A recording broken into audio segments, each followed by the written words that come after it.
Kama unasumbuka katika eneo la ndoa na ile kitu ambayo inakusumbua ni kwamba kuna mwanamke ambaye ameiba mume wako ama amebadilisha moyo wa mume wako. Sasa ni yeye ndiye anaangaliwa, yeye ndiye anafanyiwa mashopping, yeye ndiye anafuatwa, yeye ndiye anapokea vitu ambavyo wewe kama mke ungepokea. Na si kwamba kuna makosa umefanya yenye mumetengana na mumeo, hapana. Yaani ni jambo tu ambalo mtu mwingine wa kike ameingilia ndoa yako na sasa anageuza kiuchawi. Ameenda kwa wachawi, ameenda kwa watu wanaojua mengi, wakabadilisha moyo wa mumeo na ile ni jambo ambalo la kusumbua na unashindwa utafanya namna gani. Kuna watu wengi wamenitumia maneno kama haya. Watu wanapitia hali ngumu sana katika mambo haya, na tena wengi ambao wako katika matatizo kama haya, wengi ni wanaenda makanisa, wanaenda katika nyumba ya Mungu, wanalia, wanaabudu, wanafunga na kuomba, lakini bado vile wanavyoendelea kufanya vile, ndio vile hali inaendelea kuwa mbaya na mbaya zaidi. Nataka niwashauri, iwapo unajua kwamba si wewe umekosea, si wewe umesukuma, maana wengi mnafanya hiyo, matokeo hayo yanapotokea na kumbe ni nyinyi ndio mmewasukuma wale. Wewe ndio umesukuma mumeo kutafuta mtu mwingine ambaye ameangukia mtu ambaye ana madawa, au mtu ambaye atamwazia mabaya na kumshika na madawa. Nyinyi wengine wake ndio mmechangia. Lakini kama haujachangia, uko sawa, unafanya roli yako vizuri vile unavyotaka, vile inavyotakikana, unamjibu vizuri, unamtreat vizuri, unanyenyekea kama mke. Uwe una pesa ama una pesa, unanyenyekea kama mke, unabaki kwa nafasi yako kama mke. Maana wengi wa wanawake sahi wabishana umezao sana. Wabishana nini? Kile unaweza fanya mimi naweza fanya. Unaona, wanabishana sana. Wengi wa wanawake wasomi sahi wana matatizo mengi. Na uzao wa sasa mimi sijui itakuwaje, maana hali inaendelea kuwa mbaya. Lakini nataka niwashauri kwamba hakuna mwanamke atawahi kuwa mwanaume. Hakuna mwanaume atawahi kuwa mwanamke. Vile Mungu aliumba, alishaumba, na vile aliweka, hivyo ndivyo alivyoweka. Mkubali kwamba mimi ni mwanamke. Kubali wewe ni mwanaume, na ukae katika nafasi yako. Kama mnakuja pamoja kwa ndoa kwamba mnaoana, basi mkae kwa nafasi, kila mtu akae kwa laini yake, na kusaidiana na kupendana na kuwa na unyenyekevu na kuacha kila mtu atembee kwa nafasi yake. Itakuletea faida wewe kama mke, itakuletea faida wewe kama mume. Unaona, ndoa itainuka na ndoa itaendelea mbele, na watoto watakuwa nafasi nzuri ya society, ya maisha haya. Lakini mkisumbua na kila mtu anabishana, anataka kuwa ni hakuna mafalme wawili wanafuga wanaongoza ufalme mmoja. Hakuna vile itawezekana. Ukijaribu kuinua mfalme mwingine kwa ufalme wa mwingine, basi huyo mfalme atakuwa na vita na yule mwingine.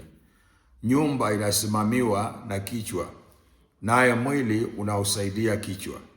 Sasa ni vizuri mwili ubaki nafasi yake na kichwa cha hiyo mwili pia kibaki nafasi yake, ili Mungu aweze kubariki hiyo jamii, abariki hiyo nyumba. Sasa wale wamama ambao mmepata bahati mbaya, waume zenu wametoka wakaingia katika mikono ya wanawake ambao wamewashika kwa madawa, wamewashika kiuganga, wamewashika kiuchawi, wamewashika kiushirikina. Sasa kila kitu ni wao, shopping ni wao, outing ni wao, starehe zote ni wao, amani masaa yote mengi ni yeye ndiye anakaa na yeye. Pesa ni yeye ndiye anahesabu. Anajua pesa ya bwanako, anajua mpaka vile anaweza kutoa pesa kwa M-Pesa, lakini wewe hujui. Mungu atusaidie. Iwapo mume wako ameroga, na ukiangalia vizuri unaona ameroga, kama wewe ni mwanaume uko hapa unanisikiliza nikiongea haya, na haya ndiyo yanakutokea mwenzangu, ujue kwamba umeshakamatwa, usharogwa, kashakamatika. Wewe kama utasaidiwa, ni mtu mwingine anayeona, aliye katika nafasi ya sawa, aweze kuelewa na aweze kukusaidia. Na unaweza kuwa umekamatika, lakini huwezi jua kama umekamatika mpaka mtu mwingine ndiye atajua. Lakini ikiwa haya ni mambo yanatokea kwako, unafurahia sana unapokuwa na girlfriend, unaweza mtolea chochote, unaweza mpatia chochote, unaweza enda naye chochote, lakini ukiona simu ya mke wako ama ukiona mke wako akupigia simu ama akiongea na usikii kama ni sawa, wewe unaona tu yule mwingine ndio sawa, basi umeshakamatika, umeshakamatwa, na ni vizuri kutolewa katika mikono ya adui. Sasa namna ya kutia adabu, wengine ni wanaume, kazi yao ni kufuata wake za watu. Hakuna mtu ambaye anapenda tabia mbaya kama mtu ambaye ni mwanaume na tabia yake ni kufuata wanawake za watu. Wengi wamepata madhara, wengi wameumia kiasi, wengi wamerogeka, wengi wamepata vituko vya kila aina, lakini watu wengine wamewekewa laana. Asipofuata mke wa mtu hawezi kutulia.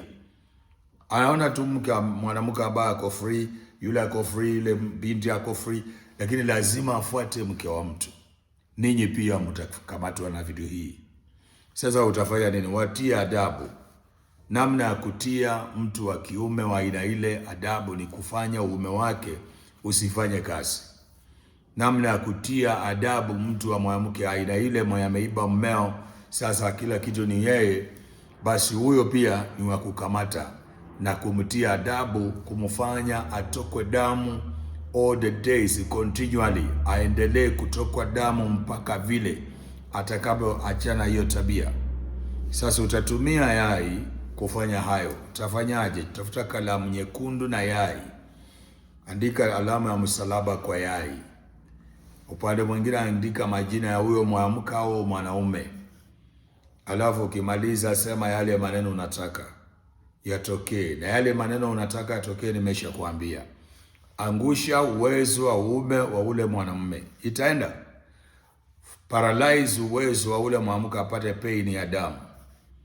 Basi hiyo yote itakuwa ni adabu. Hawatakuwa na uwezo wa kucheza zile mchezo. Mungu awabariki na Mungu akusaidie. Ukimaliza